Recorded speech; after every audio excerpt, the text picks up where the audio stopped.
अस्सलामुअलैकुम, welcome to पैसा school.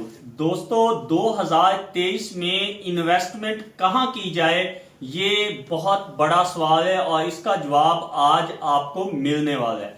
क्योंकि जब भी इन्वेस्टमेंट का नाम आता है तो बहुत सारे लोग हमेशा अपने इर्द गिर्द को देखते हुए इन्वेस्टमेंट करते हैं, जिससे वो घाटा कर बैठते हैं। क्योंकि जो भी काम किसी को देखा दिखाई किया जाता है वो कभी भी उसमें कामयाबी मुमकिन नहीं होती।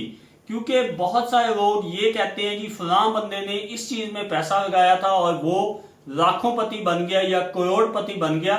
हमेशा ऐसा नहीं होता। आप अपनी जो चीजें हैं उसको बड़े क्लियर रखें और ख्याल के साथ और बड़े ध्यान के साथ आपने इन्वेस्टमेंट करना होती है। हमेशा इन्वेस्टमेंट उन चीजों में करें जो डेली यूज की चीजें हों, जो लाइफ में एसेट की हैसियत रखती हों और उनका कोई ना कोई फिजिकल वजूद भी हो। तो यकीनन ऐसी चीजों में इन्वेस्ट करेंगे तो आप कभी भी घाटा नहीं खाएंगे। आज का सवाल भी यही है कि हाउ टू इन्वेस्ट 2023, यानी कि किस तरह से इन्वेस्ट किया जाए और किन जगहों पे इन्वेस्ट किया जाए 2023 में।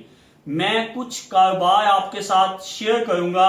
इनके अंदर अगर आप इन्वेस्ट करते हैं या इन एरियाज के अंदर इन्वेस्ट करते हैं तो यकीनन आप घाटे का सौदा नहीं करेंगे। नंबर एक है रियल एस्टेट।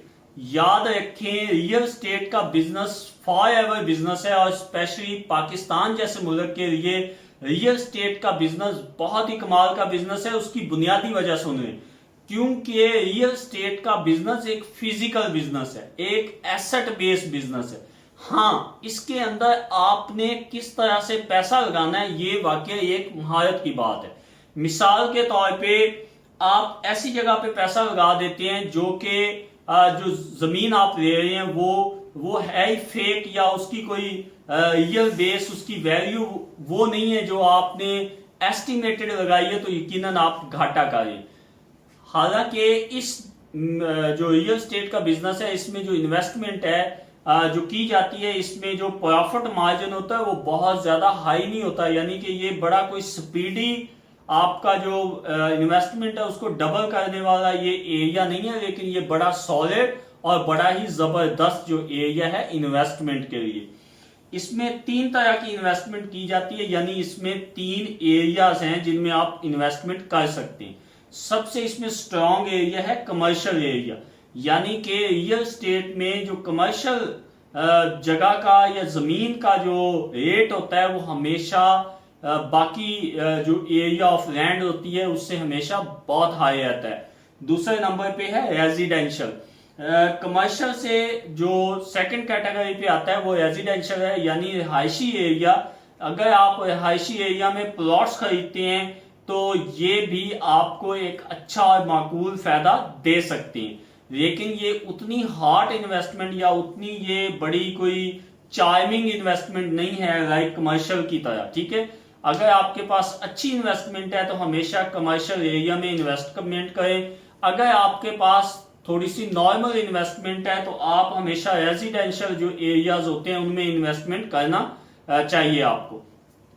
तीसरे नंबर पे है एग्रीकल्चर इन्वेस्टमेंट, यानी कि आपने एग्रीकल्चर लैंड लेनी है और ये भी एक बड़ी इन्वेस्टमेंट है, लेकिन ये कोई फास्ट ग्रोइंग इन्वेस्टमेंट नहीं है। इसमें ये होता है कि ये बहुत जो है लंबे अरसे के बाद इसमें जो है चांसेस होते हैं कि जो आपने इन्वेस्ट किया है वो आपको जो है प्रॉफिट के साथ मिल जाए, लेकिन ये याद रखें लॉन्ग टर्म इन्वेस्टमेंट है जो एग्रीकल्चर लैंड की इन्वेस्टमेंट है। इसके बाद रेजिडेंशियल और कमर्शियल है, ये शॉर्ट टर्म इन्वेस्टमेंट भी हो सकती है, यानी आप इसको ले भी सकते हैं लैंड को, जमीन को, प्लॉट्स को, और इसको बेच भी सकते हैं, या दुकानें की जगह जो होती है या प्लाजों की जगह होती है वो ले भी सकते हैं और बेच भी सकते हैं।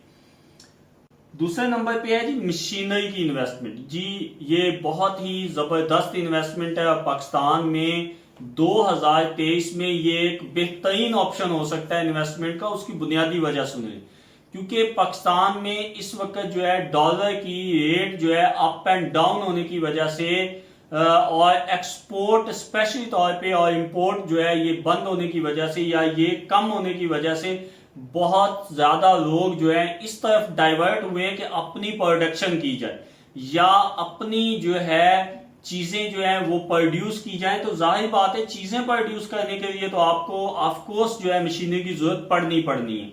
इसमें एग्रीकल्चर मशीनरी है, फार्मा मशीनरी है, उसके बाद प्रोडक्शन यूनिट है, जैसे कोई चीजें बनाने के लिए shampoo, dish wash, hand wash, cream, lotion, perfume, इनके यूनिट्स हैं। उसके बाद फूड मशीनरी है। ये 4 तरह के एरियाज हैं मशीनरी के जो बहुत स्ट्रॉन्ग एरिया समझे जाते हैं। अगर 2023 में आपने इनमें इन्वेस्टमेंट की, इन 4 एरियाज में मशीनरी के अंदर, तो यकीनन आप जो है बहुत अच्छा प्रॉफिट कमाने वाले हैं। और भी बहुत सारे एरियाज हैं मशीनरी के, लेकिन ये जो 4 हैं ये स्पेशली हॉट एरियाज हैं। इनके अंदर अगर आप पैसे लगाते हैं तो आपको जो आपकी इन्वेस्टमेंट है वो डबल होके या आपको उससे भी ज्यादा होके मिलने के बहुत ज्यादा चांसेस हैं कि आपको ये अच्छा प्रॉफिट देंगे। तीसरे नंबर पे गोल्ड की इन्वेस्टमेंट। जी दोस्तों, गोल्ड की इन्वेस्टमेंट 2 तरह की हो सकती है। एक फिजिकल गोल्ड है और दूसरा जो है डिजिटल गोल्ड है। अच्छा, एक तीसरी टाइप भी है गोल्ड की, वो है ज्वेलरी की, जो मैं आपको कभी भी रिकमेंड नहीं करूंगा। वो आपके जज्बात तो हो सकते हैं कि हम पहन लेंगे या हम किसी को दे देंगे या रख लेंगे या किसी शादी पे पहन लेंगे या मिसिस को दे देंगे या अपनी वालदा को, ये सिस्टर को दे देंगे, किसी को खुश कर देंगे, ये तो हो सकता है। लेकिन ये एक अच्छी इन्वेस्टमेंट नहीं हो सकती क्योंकि इसमें बहुत सारी चीजें हैं, जैसे कि इसको मेकिंग चार्जेस हैं, प्योरिटी का प्रॉब्लम है और इसके जो है आफ्टर रीसेल प्रॉब्लम्स भी इसके साथ मौजूद है। लेकिन फिजिकल गोल्ड यानी आप उसके केक ले लेते हैं या क्वाइंस ले लेते हैं गोल्ड के, तो ये इसमें प्योरिटी का भी कोई प्रॉब्लम नहीं होता। उसके बाद इसका जो है रीसेल का इशू भी नहीं है और इसके मेकिंग चार्जेस भी ना होने के बराबर है।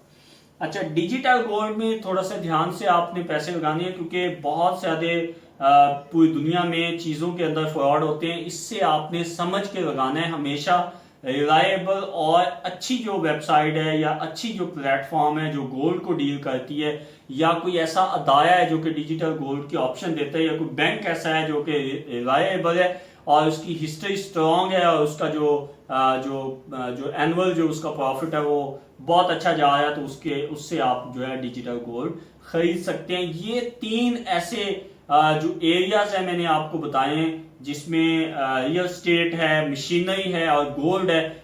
2023 में बेस्ट ऑप्शन है, आप इनके अंदर जो है पैसा लगाएं और अपना पैसा डबल करें, क्योंकि इन 3 एरियाज के अंदर इन्फ्लेशन का कोई रोल नहीं है। यानी कि आप कुछ भी और खरीदेंगे उसके ऊपर इन्फ्लेशन जो है वो लगेगी, लेकिन ये 3 एरियाज ऐसे हैं जिनके अंदर इन्फ्लेशन का कोई खतरा मौजूद नहीं है।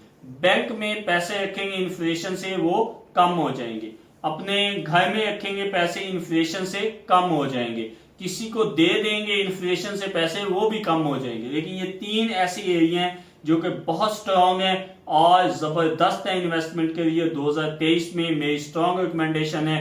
अगर वीडियो अच्छी लगे लाइक कीजिए, शेयर कीजिए, चैनल को सब्सक्राइब कीजिए।